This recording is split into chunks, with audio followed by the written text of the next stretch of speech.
Hello दोस्तों, आप सभी का मैथ वाई 24 में मैं स्वागत करता हूं। आज हम लोग वर्ण विचार जो कि हिंदी व्याकरण का फर्स्ट लेसन के स्टार्ट करते हैं। हिंदी व्याकरण का सबसे फर्स्ट टॉपिक जो है आपका स्वर वर्ण और व्यंजन वर्ण, यानी कि वह वर्ण विचार का ही ये हिस्सा है। ठीक है।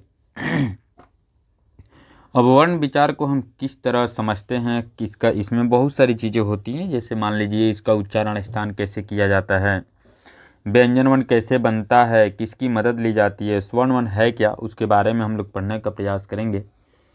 चलिए, जो भी स्टूडेंट मेरे चैनल पर नए हैं मेरे चैनल को सब्सक्राइब कर देंगे। समय न गंवाते हुए वर्ण विचार के टॉपिक के पढ़ने का प्रयास करते हैं। चलिए, सबसे पहली चीज़ वर्ण विचार आखिर है क्या। तो वर्ण विचार को इंग्लिश में कहते हैं ऑर्थोग्राफी। क्या कहा जाता है इसको? ऑर्थोग्राफी। वर्ण किसे कहते हैं, तो इसका एक मूल सिद्धांत क्या है, मूल परिभाषा क्या होती है? वह मूल ध्वनि जो हम बोलते हैं, जो साउंड निकलती है, जिसका खंड या टुकड़ा न हो, उसे ही हम कहते हैं क्या? वर्ण। यानी जिस किसी, जैसे मान लीजिए अ हो गया, आ हो गया, छोटी ई, बड़ी ई, ये सभी जो वर्ण होते हैं, इसका कोई खंडन या टुकड़ा नहीं हो पाता है, इसलिए इसको हम लोग वर्ण के नाम से जानते हैं। अब आ गया वर्णमाला। तो वर्णों के जो सजा सजा करके हम लोग लिखते हैं, उसको हम लोग कहते हैं वर्णमाला। यानी कि वर्णों के क्रमबद्ध समूह को वर्णमाला कहा जाता है, जो कि हम लोग अ से ले करके और अज्ञा तक को पढ़ते हैं। हालांकि इसका कुछ सिद्धांत है, कुछ नोट है। नोट क्या है कि हिंदी में उच्चारण के आधार पर अगर काउंट किया जाए तो ये टोटल होते हैं आपको 45, यानी कि ये 45 होता है, जिसमें 10 स्वर वर्ण होते हैं और 35 जो है व्यंजन वर्ण होते हैं। 10 जो है स्वर वर्ण। अब इसमें 10 स्वर वर्ण कौन कौन होता है, तो ध्यान से इस चीज़ को जान लेंगे। जैसे मान लीजिए हमारा टॉपिक क्या होता है, री छूट जाता है और अंग छूट जाता है और अह छोड़ दिया जाता है, यानी कि टोटल होती है 13 गो, जिसमें से ये 3 छोड़ देंगे तो ये हमारा हो जाएगा 10, जो कि उच्चारण की दृष्टि से हम लोग काउंट करते हैं तब स्वर्ण वर्ण में। किसमें? स्वर्ण वर्ण में। ठीक। अब व्यंजन वर्ण कौन है, तो आप लोगों को नीचे अभी बताया गया है कि 35 कौन व्यंजन है। अभी मैं नीचे आ रहा हूँ। अब स्टेप नंबर 2 की तरफ देखते हैं। टू कहता है क्या? हिंदी। यानी कि हिंदी में लेखन के आधार पर 52 वर्ण है, जो आप सभी जानते हैं, हम सभी जानते हैं कि हिंदी में लेखन के आधार पर जो है 52 वर्ण आते हैं, जिसमें आपका 13 गो स्वर्ण वर्ण आता है और 35 गो व्यंजन वर्ण तथा 4 गो संयुक्त व्यंजन होता है। अब इसमें क्या है आपका, जैसे मान लीजिए 52 वर्ण है, जिसमें 13 स्वर्ण वर्ण आ जाता है, 35 व्यंजन वर्ण और 4 जो है संयुक्त व्यंजन। अब कौन संयुक्त व्यंजन है, कौन आपका स्वर्ण वर्ण है, चलिए आगे देखते हैं। अब देखिए, वर्णमाला को 4 पार्ट किए हैं हमने। 4 पार्ट कैसे क्यों किया है, इसको देखते हैं। सबसे पहले क्या है कि इसमें कह रहा है का स्वर्ण वर्ण। स्वर्ण वर्ण कहाँ से कहाँ तक होता है? अ से लेकर के अह तक होता है। अ से लेकर अह तक, इस बात को दिमाग में रखेंगे। इस टोटल संख्या इसकी काउंटिंग करें तो ये हो जाता है 13। ठीक है। लेकिन उच्चारण की दृष्टि से अगर हम लोग देखेंगे तो 10 ही स्वर होता है। कौन कौन सा? अभी आपको मैंने बताया, री, अंग और अह को छोड़ करके, री, अंग और अह को छोड़ करके। व्यंजन वर्ण की चर्चा करें तो व्यंजन वर्ण आपका हो जाता है क से लेकर के ह तक, क, ख, ग, घ, अंग, ऐसे करके ह तक है। संयुक्त व्यंजन की चर्चा करें तो इसकी संख्या जो होती है 4 होती है। आपको नीचे लिखा गया है, एक है आपके पास छ, एक है त्र और एक है अज्ञा, उसके बाद है स्र। दो जो होता है, ये जो हम लोग ढोलक के साथ और सड़क में ड़ौक का प्रयोग करते हैं, डॉ वाला, इसको कहते हैं द्विगुण व्यंजन। क्या कहा जाता है इसको? द्विगुण व्यंजन कहते हैं, ध्यान रहे। चलिए आगे हम लोग आते हैं। स्वर्ण वर्ण, फर्स्ट रेफ हमका पढ़ना है स्वर्ण वर्ण। आखिर स्वर्ण वर्ण है क्या, तो स्वर्ण वर्ण को पढ़ते हैं। तो स्वर्ण वर्ण है आपका कि स्वतंत्र रूप से जो बोला जाता है, जिस वर्ण का उच्चारण हम स्वतंत्र रूप से करते हैं, जिसका कोई सहारा ही नहीं होता है, स्वतः बोला जाता है इसको, उसको हम लोग कहते हैं स्वर्ण वर्ण। ठीक है। तो ये आपके पास है स्वर्ण वर्ण का परिभाषा आपके सामने है। उसके बाद नोट इसका है, नोट को कुछ ध्यान से सुनेंगे। परंपरागत रूप से इसकी संख्या जो है 13 मानी गई है। कितना कहा गया है परंपरागत रूप से इसकी संख्या? 13। ठीक है। अब बात आती है क्या कि कौन कौन है 13, तो अ है, आ है, उसके बाद छोटी ई, बड़ी, छोटा ऊ, ये चूँकि सभी जानते हैं, ये टोटल काउंट करेंगे तो इसकी संख्या हो जाता है आपका 13। परंपरागत रूप से अगर कोई पूछता है सब।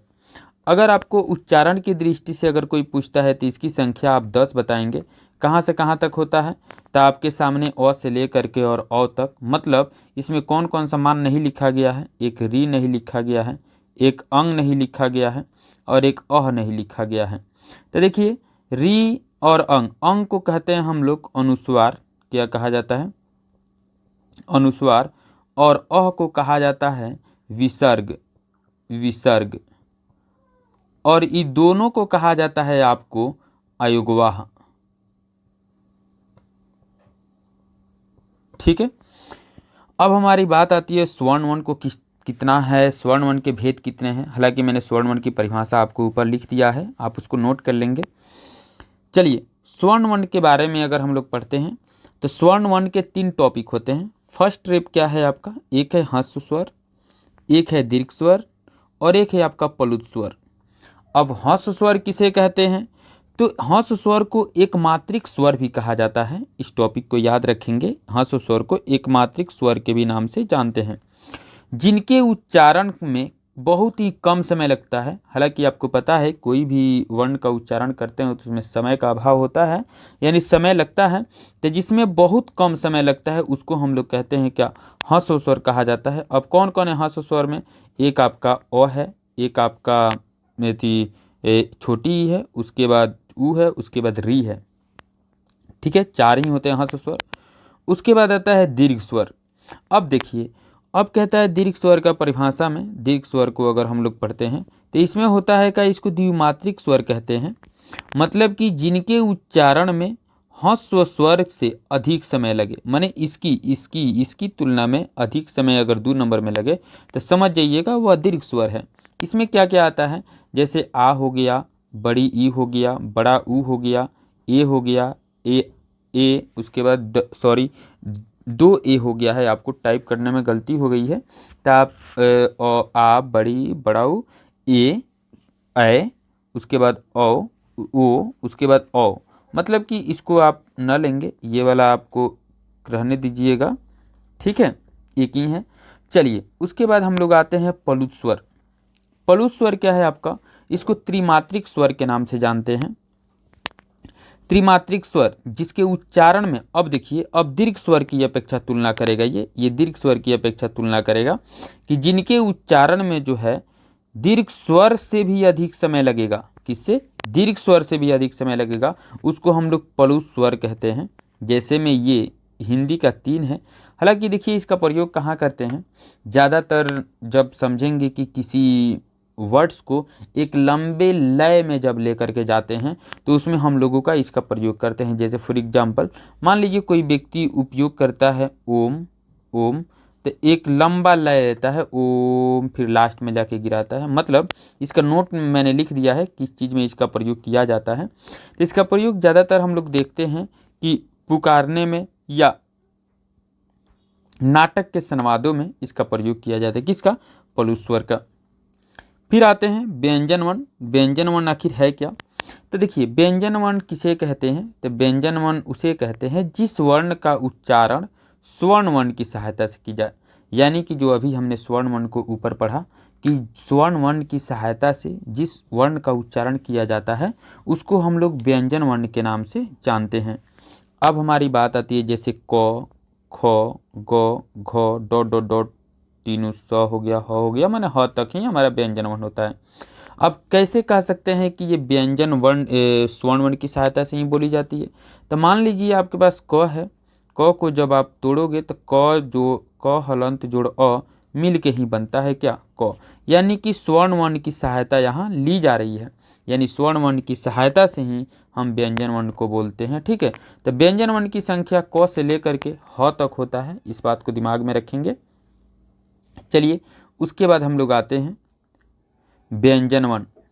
अब व्यंजन वर्ण में कितना होता है काउंट करके देख लेते हैं आप लोगों का। इसमें हो जाता है आपको व्यंजन वर्ण में क, ख, ग, घ को हम लोग कवर्ग कहते हैं।